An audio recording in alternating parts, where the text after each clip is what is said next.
Hi, my name is Lexi Temavong. I am a Philly-based performer and writer, and I'm going to share with you a poem about perception. I'm thinking a lot about how I am perceived. Most of what makes up who I am, you can't see. Still, when I search my reflection, I recognize that's me. Mostly, I accept the boundaries of this body. Other times, I overcolor the outlines of my anatomy, tearing tendons and scratching at scabs. Blood pools around my ankles, and I am acutely aware of the price of being born as I am. One summer, when I was 8 years old, I covered my skin in milky white makeup and avoided the August sun. As I layered liquid foundation, I imagined being on Broadway, starring as roles I believed I'd never book and shows that seemed to systematically dismiss my existence. I thought if I could camouflage my culture, I'd buy acceptance in an industry that seemed uninterested in me. Melanin masked, I considered the creature in the mirror, and cowered at this colorless phantom, this snow-white poltergeist that often haunts the abandoned house of my birthright light brown body. Understand, as an American child, my mind was conditioned by a cop who commands kids to conform, to perform, by force, of course, but also by deception. They puppeteer our perception. You see, the oppressor's authority is rooted in the myth of white superiority, an infection easily internalized by the impressionable. Police need not to patrol the perimeters of a conscience already under control.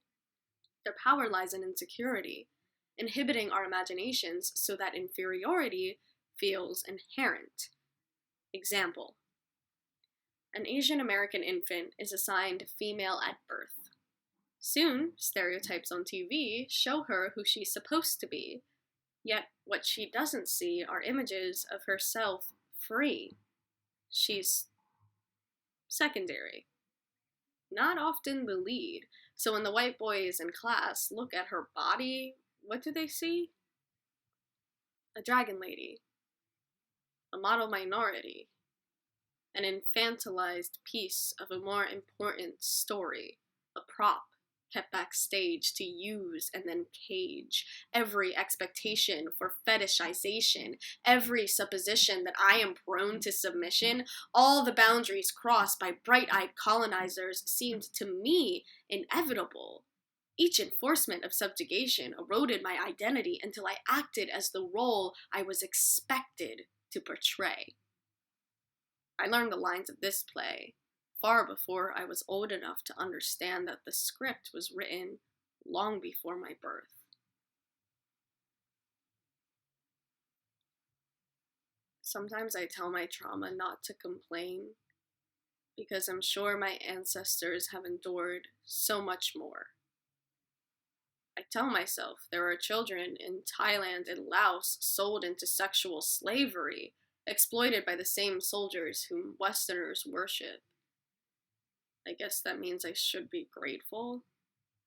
But why must I express gratitude for the mistreatment of other members of my own race? If I'm honest, no human hardship can cancel another away, but it can compound it. Suffering creates the sensation of companionship among strangers. Colonized communities are complex, interconnected. Our various cultures are survived by those who imagine futures for their families far beyond what seems feasible. Most of what makes up who I am, you can't see. But how I am perceived is central in shaping my identity. One summer, when I was 10 years old, I played Annie in a youth community theater production in Philly, my hometown.